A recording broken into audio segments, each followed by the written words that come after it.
ओम शांति। बाबा good morning. आज बाबा के 4 मई 2022 के महावाक्य हैं। बाबा ने सार में कहा, मीठे बच्चे श्रीमत पर पवित्र बनो तो धर्मराज की सजाओं से छूट जाएंगे। हीरे जैसा बनना है तो ज्ञान अमृत पियो, विष को छोड़ो। बाबा ने प्रश्न पूछा, सतयुगी पद का सारा मदार किस बात पर है? तो बाबा ने उत्तर में कहा, पवित्रता पर। तुम्हें याद में रहकर पवित्र जरूर बनना है। पवित्र बनने से ही सद्गति होगी। जो पवित्र नहीं बनते वो सजा खाकर अपने धर्म में चले जाते हैं। भले तुम घर पर रहो, परंतु किसी देहधारी को याद नहीं करो। पवित्र रहो तो ऊंच पद मिल जाएगा। और गीत सुना, तुम्हें पाके हमने जहां पा लिया, जमी तो जमी आसमां पा लिया। ओम शांति। शिव भगवान वाच, और कोई को भी भगवान नहीं कहा जाता। एक निराकार परमपिता परमात्मा को ही शिव बाबा कहा जाता है। वो है सभी आत्माओं का बाप। पहले ये निश्चय होना चाहिए कि हम शिव बाबा के बच्चे जरूर हैं। दुख के समय कहते हैं परमात्मा सहायता करो, रहम करो।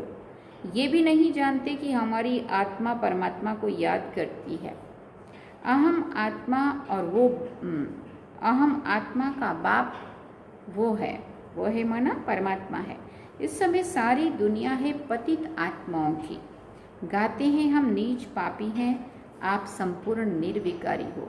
देवताओं के आगे जाके उनकी महिमा और अपनी गलानी करते हैं, परंतु फिर भी अपने को समझते नहीं हैं। बाप समझाते हैं कि जब तुम कहते हो भगवान बाप एक है तो तुम सब आपस में भाई भाई हो गए ना। फिर शरीर के नाते सब भाई बहन ठहरे।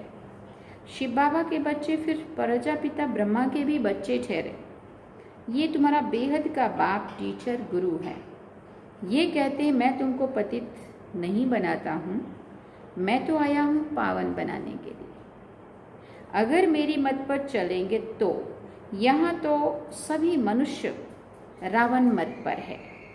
सब में 5 विकार हैं। बाप कहते हैं बच्चे अब निर्विकारी बनो, श्रीमत पर चलो। परंतु विकारों को छोड़ते ही नहीं तो स्वर्ग के मालिक बनते नहीं हैं।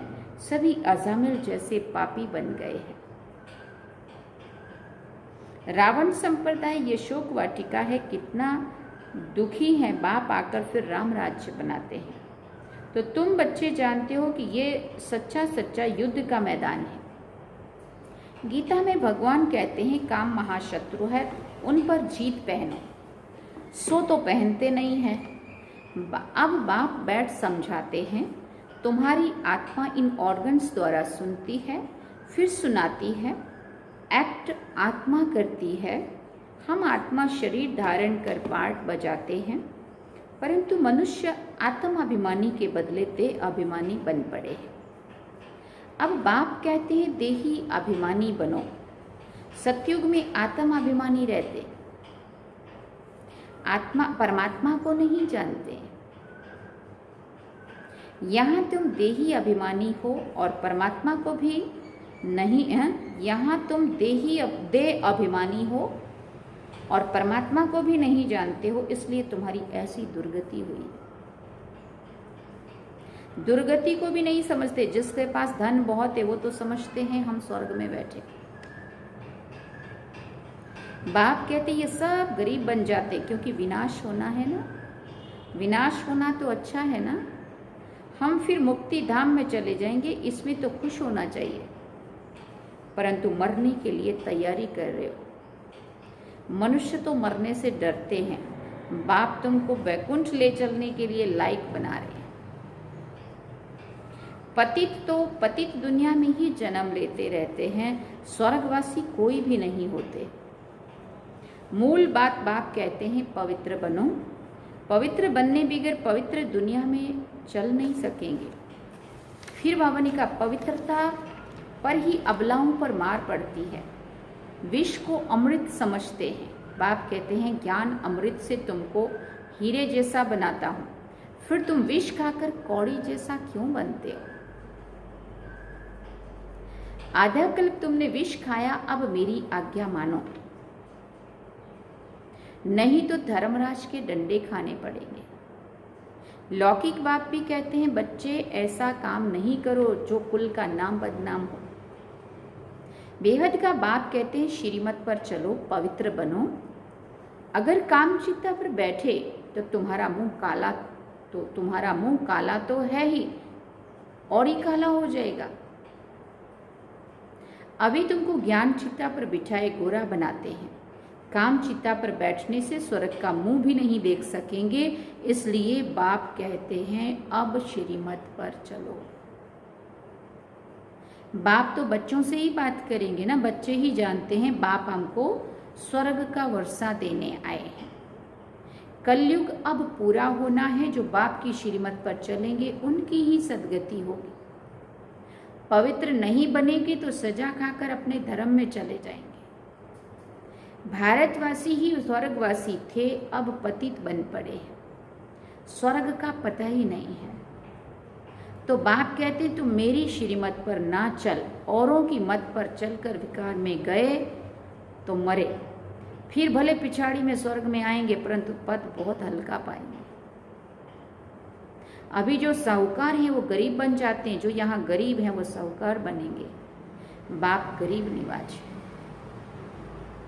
सारा मदार पवित्रता पर है। बाप के साथ योग लगाने से तुम पावन बनेंगे। बाप बच्चों को समझाते हैं, मैं तुमको राजयोग सिखाता हूँ, मैं घर बार नहीं छुड़ाता हूँ। भले घर में रहो, परंतु विकार में मत जाओ, और कोई भी देहधारी को याद नहीं करो। इस समय सब पतित है। सतयुग में पावन थे, देवता थे, इस समय वो भी पतित बन पड़े हैं। पुनर्जन्म लेते लेते अब अंतिम जन्म हो गया है। अब तुम सब पार्वतियां हो। तुमको अब अमरनाथ बाप अमर कथा सुना रहे हैं, अमरपुरी का मालिक बनाने के लिए। तो अब अमरनाथ बाप को याद करो।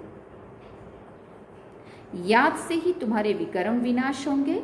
बाकी शिव शंकर व पार्वती कोई पहाड़ों पर नहीं बैठे हैं। पहाड़ों पर बैठना माना ऊंची स्थिति बनाना, तो उन्होंने ऊंची स्थिति बनाई। ये सब भक्ति मार्ग के धक्के हैं। आधा कल्प बहुत धक्के खाए, अब बाबा कहते हैं मैं तुमको स्वर्ग ले जाऊंगा। सतयुग में सुख ही सुख है, ना धक्के खाते ना गिरते। मुख्य बात है ही पवित्र रहने की। यहाँ जब बहुत अत्याचार करते हैं तो पाप का घड़ा भर जाता है और फिर विनाश होता है। अब एक जन्म पवित्र बनो तो पवित्र दुनिया के मालिक बन जाएंगे। अब जो श्रीमत पर चले, बाबा कहते मैंने तो कहना था कह दिया, अब जो श्रीमत पर चले। अगर कल्प पहले श्रीमत पर नहीं चले हैं तो अभी भी नहीं चलेंगे और ना ही पद पाएंगे। एक बाप के तुम बच्चे हो, तुम तो आपस में भाई बहन हो गए, परंतु बाप का बनकर अगर गिरे तो और ही रसातल में चले जाएंगे और ही पापात्मा बन जाएंगे। यह है ईश्वरीय गवर्नमेंट। अगर मेरी मत पर पवित्र नहीं बने तो धर्मराज द्वारा बहुत कड़ी सजा खानी पड़ेगी। जन्म जन्मांतर के जो पाप किए हुए हैं उन सब की सजा खा खा कर हिसाब किताब चुकतू करना होगा।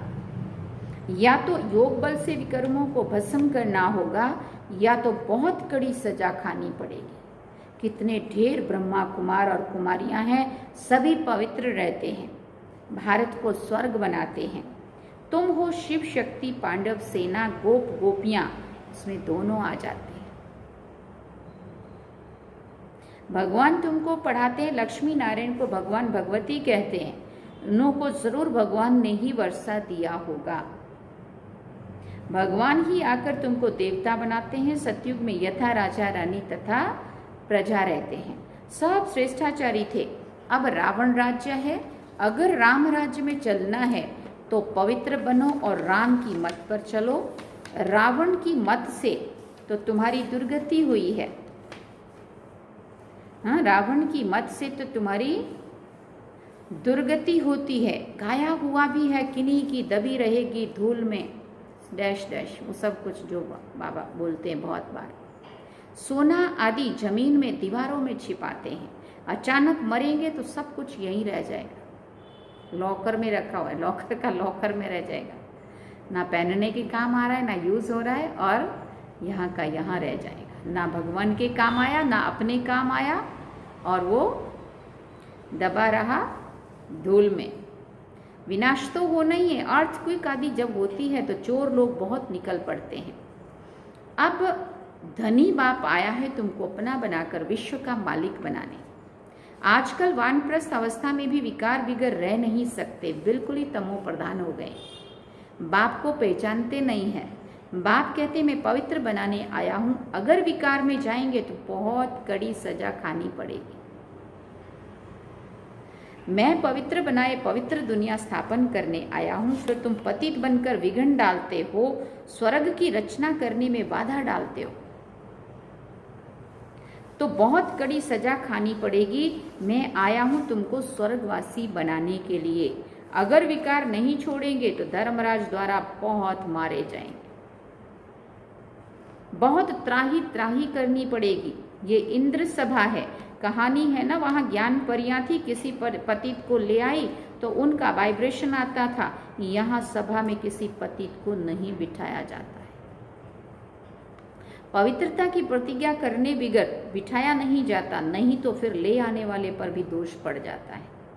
बाप तो जानते हैं, फिर भी ले आते हैं तो शिक्षा दी जाती है। शिव बाबा को याद करने से आत्मा की शुद्धि हो जाती है, वायुमंडल में साइलेंस हो जाती है। बाप ही बैठकर परिचय देते हैं कि मैं तुम्हारा बाप हूँ, 5000 वर्ष पहले मौफिक तुमको मनुष्य से देवता बनाने आया हूँ। बेहद के बाप से बेहद सुख का वर्षा लेना है। अच्छा, मीठे मीठे सिकिल दे बच्चों प्रति माता पिता बाप दादा का याद प्यार और गुड मॉर्निंग। रूहानी बाप की रूहानी बच्चों को नमस्ते। हम रूहानी बच्चों की रूहानी माता पिता बाप दादा को दिलवा जान सिकवा प्रेम से याद प्यार, गुड मॉर्निंग, नमस्ते, थैंक यू बाबा, शुक्रिया बाबा।